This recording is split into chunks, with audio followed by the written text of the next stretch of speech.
Subscribe to our YouTube channel and press the bell icon to get the latest updates.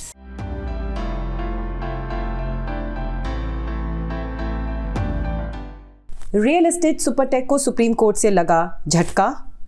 Allahabad high court के जज ने गौ रक्षा को मौलिक अधिकार बनाने की दी सिफारिश।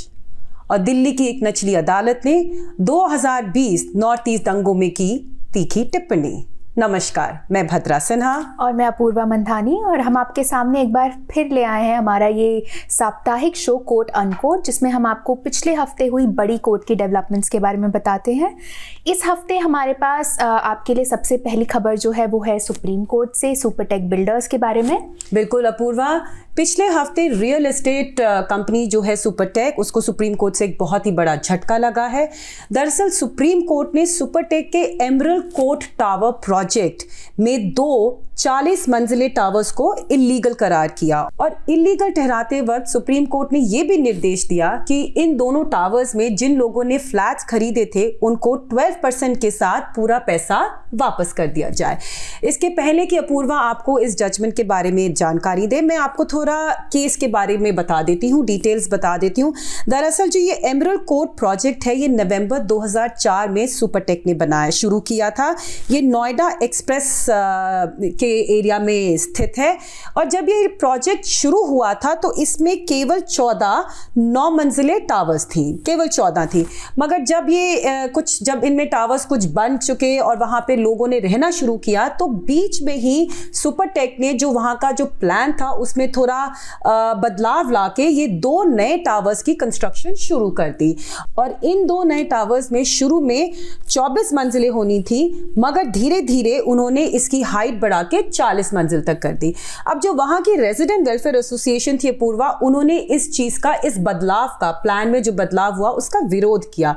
और विरोध करते वक्त उन्होंने कई बार जो है नोएडा अथॉरिटी को लेटर लिखा, इस बात की कंप्लेन करी कि जो म्युनिसिपल बायलॉज थे, नोएडा के जो म्युनिसिपल बायलॉज थे, ये जो 2 टावर्स हैं ये उन बायलॉज के खिलाफ थे। केवल रेजिडेंट वेलफेयर एसोसिएशन ही नहीं, जो गौतम बुद्ध के जो चीफ फायर ऑफिसर थे, उन्होंने भी इस पे नोएडा अथॉरिटी को पत्र लिखा, मगर उनको भी कोई जवाब नहीं मिला। और जब कहीं से भी किसी प्रकार की कोई सुनवाई नहीं मिली, तब जो RWA थी, उन्होंने इलाहाबाद हाई कोर्ट में अप्रैल 2012 में गुहार लगाई। वहां पे उन्होंने याचिका दर्ज करी, एक पब्लिक इंटरेस्ट लिटिगेशन डाला, और उसमें उन्होंने इन सारी चीजों को, इन सारी बातों को, जो जिसका उन्होंने विरोध किया था, उसको उन्होंने हाई कोर्ट के सामने रखा। और अप्रैल 11, 2014 को इलाहाबाद हाई कोर्ट ने अपना फैसला सुनाया, और उस फैसले में उन्होंने भी, जो इलाहाबाद हाई कोर्ट की जो बेंच थी, उन्होंने भी इन दोनों टावर्स को ध्वस्त करने का आदेश दिया। अब तकरीबन 7 साल के बाद सुप्रीम कोर्ट ने एक तरीके से इस आदेश को जो है उसको अपहोल्ड किया है। दरअसल इलाहाबाद हाई कोर्ट के आदेश को चुनौती देते हुए सुपरटेक कंपनी थी, वो जो है वो सुप्रीम कोर्ट आई, और पिछले 7 साल में कई डेटों पे सुनवाई हुई, काफ़ी घंटों तक सुनवाई चली, और आखिरकार पिछले हफ्ते जो है इस पे फैसला सुनाया गया। बिल्कुल भद्रा, और ये फैसला दरअसल बहुत महत्वपूर्ण है, स्पेशली फ्लैट बायर्स के लिए, ये जो खरीदार थे इस फ्लैट के, क्योंकि जैसे कि आपने बताया, इस एमरल्ड कोर्ट की RWA जो थी, रेजिडेंट वेलफेयर एसोसिएशन, उसने इस केस को कई सालों तक लड़ा, और अब उनको जीत हासिल हुई है। इस केस में कोर्ट ने कई पॉइंट्स पर ये बताया कि ये 2 टावर्स अवैध क्यों थे। कोर्ट ने कहा कि नोएडा का, जो आपने बायलॉज की बात की, जो रेगुलेशंस थे, उसके हिसाब से अगर किसी भी टावर, किसी भी सोसाइटी में किसी तरह का बदलाव लाया जाता है, कोर्ट ने कहा कि उनके हिसाब से जो वहाँ के पहले ही रहने वाले हैं उनकी इजाज़त लेनी चाहिए, और ऐसा इस केस में नहीं हुआ था। इसके अलावा जो रेजिडेंट वेलफेयर एसोसिएशन थी, उन्होंने ये भी चिंता जताई थी कि जो ये 2 टावर्स आए थे, ये थे टावर 16 और 17, इनसे पहले जो 15 टावर्स पहले ही बन गए थे, तो ये टावर पहला टावर और 17वें टावर के बीच में जो डिस्टेंस था जितना, वो भी नोएडा की बिल्डिंग रेगुलेशंस के खिलाफ था। अब आपको बता दो, इन दोनों टावर्स के बीच में सिर्फ 9 मीटर का डिस्टेंस था, और इसमें नोएडा की बिल्डिंग रेगुलेशंस के हिसाब से कोई भी 2 बिल्डिंग्स के बीच में बिल्डिंग की जो हाइट है उसका आधा डिस्टेंस होना चाहिए। फॉर एग्जांपल अगर 50 मीटर की बिल्डिंग है तो कम से कम उन दोनों जो दूसरी बिल्डिंग है वो 25 मीटर की दूरी पे बननी चाहिए। जो दूसरी रेगुलेशन आई थी इसके बाद उसमें ये कहा गया था कि अगर 50 मीटर से ऊपर की बिल्डिंग है तो जो दूसरी बिल्डिंग है वो कम से कम 16 मीटर की दूरी पे बननी चाहिए। और अगर आप इसको कंपेयर करें तो इन दो टावर पहला जो पहले ही बना हुआ था और टावर 17 जो बाद में आया था, उन दोनों के बीच में केवल 9 मीटर की दूरी थी। ये एक कोर्ट ने बताया कि ये अवैध तरीके से ये बिल्डिंग बनी थी। और एक बहुत ही महत्वपूर्ण बात जो कोर्ट ने कही, वो कोर्ट ने ये नोटिस की कि किस तरह से उन कोर्ट के हिसाब से इस केस में एक तरह से नोएडा के जो अधिकारी थे और सुपरटेक की मैनेजमेंट थी उनके बीच में एक तरह से मिली भगत नजर आई। और ये कोर्ट ने क्यों बोला, क्योंकि कोर्ट ने कई एग्जाम्पल्स भी इसके दिए कि उन्हें क्यों लगता है कि नोएडा के अधिकारी और सुपरटेक की मैनेजमेंट के बीच में एक तरह से मिली भगत थी। कोर्ट ने फॉर एग्जाम्पल बताया कि इसका सुपरटेक के जो प्लान्स थे, बिल्डिंग के प्लान्स, उनमें इन रेगुलेशंस के उल्लंघन के बावजूद उन्हें नोएडा के अधिकारियों ने इसकी सहमति दे दी थी। चीफ फायर ऑफिसर ने, जैसे कि भद्रा ने बताया, चीफ फायर ऑफिसर ने भी इस पर चिंता जताई थी, नोएडा के अधिकारियों को खत लिखे थे, लेकिन उस पर भी उन्होंने कोई कदम नहीं उठाया। और इसलिए कोर्ट ने अब सुपरटेक मैनेजमेंट और नोएडा के अधिकारियों के खिलाफ केस दर्ज करने को कहा है और उनके खिलाफ एक्शन लेने के लिए कहा है।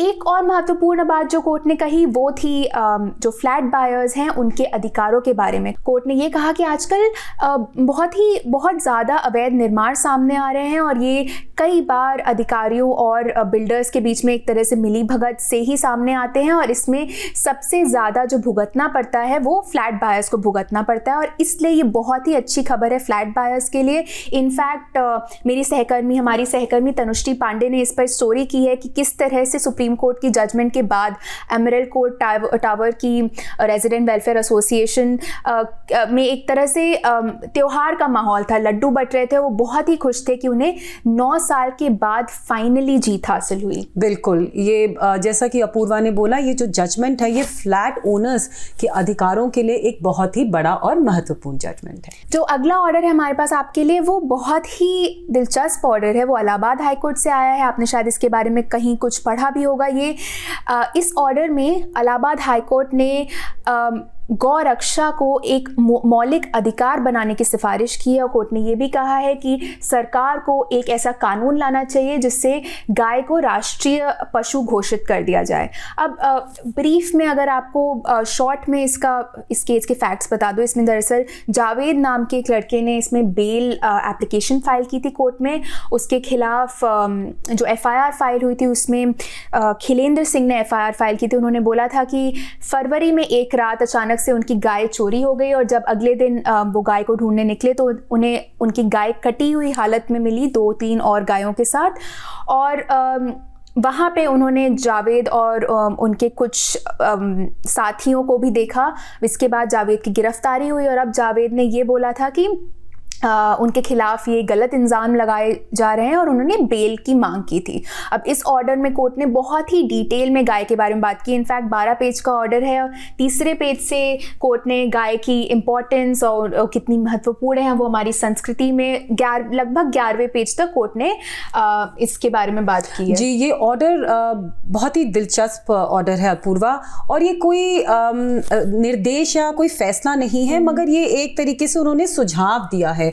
और इसमें उन्होंने जो हमारे इंडियन कॉन्स्टिट्यूशन में जो डायरेक्टिव प्रिंसिपल्स हैं, जहाँ पे गौ रक्षा की बात करी है, उस पे भी थोड़ी सी टिप्पणी करी, उस पे थोड़ी सी चर्चा करी।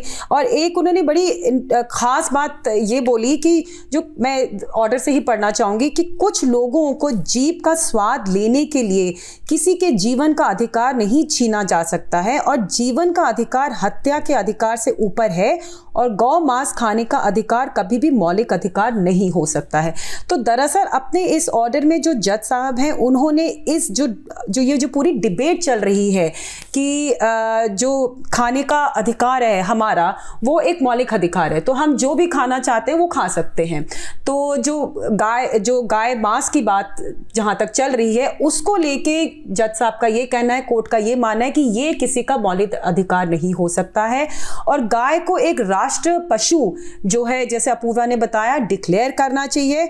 उन्होंने ये भी बोला है कि यदि कुछ लोग ये डिमांड करते हैं, अधिकार करते हैं कि गाय मांस खाना मेरा अधिकार है, तो उसके साथ साथ जो दूसरे लोग हैं जो गाय की सुरक्षा करना चाहते हैं और जो गौ हत्या में नहीं मानते हैं, उनका भी उतना ही अहम अधिकार है। तो आप ये नहीं कह सकते कि हम एक ही अधिकार पे ध्यान देंगे मगर दूसरे के अधिकार को हम ठुकरा देंगे। आगे चलते हुए जज साहब ने ये भी बोला कि उन्होंने जो गाय के अलग अलग बेनिफिट्स हैं उसके बारे में काफ़ी डिटेल में अपने ऑर्डर में बोला है। उन्होंने ये बोला है कि साइंटिस्ट का ये मानना है कि सांस अंदर लेते वक्त जो गाय है वो ऑक्सीजन लेती है और सांस छोड़ते वक्त भी ऑक्सीजन लेती है। तो गाय ही एक ऐसा पशु है या जीव है जो सांस लेते वक्त और छोड़ते वक्त दोनों समय पे ऑक्सीजन का प्रयोग करती है। फिर उन्होंने अपने ऑर्डर में जो गाय से जो हमको गाय से जो अलग अलग चीज़ें मिलती हैं, जैसे गाय का दूध हुआ या मक्खन हुआ, उस पे भी काफ़ी कुछ टिप्पणी करी है। आगे चल के जज साहब ये भी कहते हैं कि केवल हिंदू ही नहीं, मुस्लिम्स ने भी जो है गाय की जो एक महत्व है हमारे संस्कृति में, जो उसका एक महत्व है, जो उसका एक स्टेटस है, उसको माना है।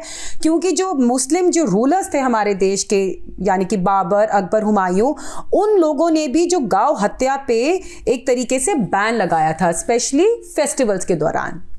फिर उन्होंने ये भी बोला कि जो हमारी संस्कृति है उसमें गौ सुरक्षा का एक बहुत ही महत्वपूर्ण दर्जा दिया जाता है और ये जो है केवल एक ही धर्म जो है केवल एक धर्म मानने वाले लोगों को नहीं मानना चाहिए। जो सारे धर्म के जो लोग हमारे देश में रहते हैं उनको इस चीज़ को अपनाना चाहिए। यही सब बातें बोलते हुए इनफैक्ट कोर्ट ने जावेद को बेल नहीं दी। कोर्ट ने ये कहा कि ये इनका पहला अपराध नहीं है और पहले भी उन पर ऐसे आरोप लगाए गए हैं और अगर उसे जमानत पर छोड़ दिया जाता है तो वो वापस यही करेगा जिससे समाज का वातावरण बिगड़ेगा और तनाव की स्थिति उत्पन्न होगी। इनफैक्ट कोर्ट ने एक और बात बोली कि कोर्ट ने एक तरह से हमारी गाय को हमारी संस्कृति का हिस्सा माना और ये भी कहा कि हमने देखा है कि कई बार जब हम अपनी संस्कृति भूल जाते हैं तब विदेशियों ने हम पर आक्रमण करके हमें गुलाम बनाया। तो कोर्ट ने उसको गौरक्षा को उस दर्जे पर रखा है अपने ऑर्डर में।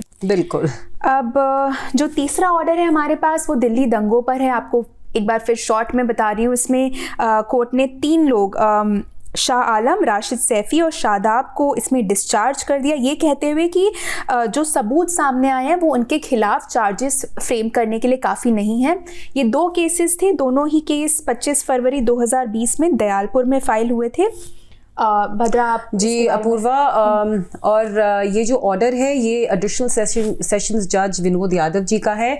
जैसा कि अपूर्वा ने बताया 2 केस हैं, दोनों एक तरीके से सिमिलर केस थे।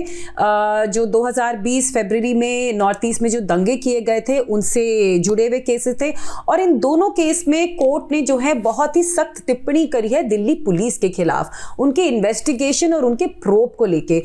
दरअसल दोनों केस में अपूर्वा दिल्ली पुलिस कोई एक आई विटनेस नहीं कोर्ट के सामने ला पाई जो ये कह सके कि हाँ हमने इन तीनों को वाकई में दंगों में पार्टिसिपेट करते हुए देखा था।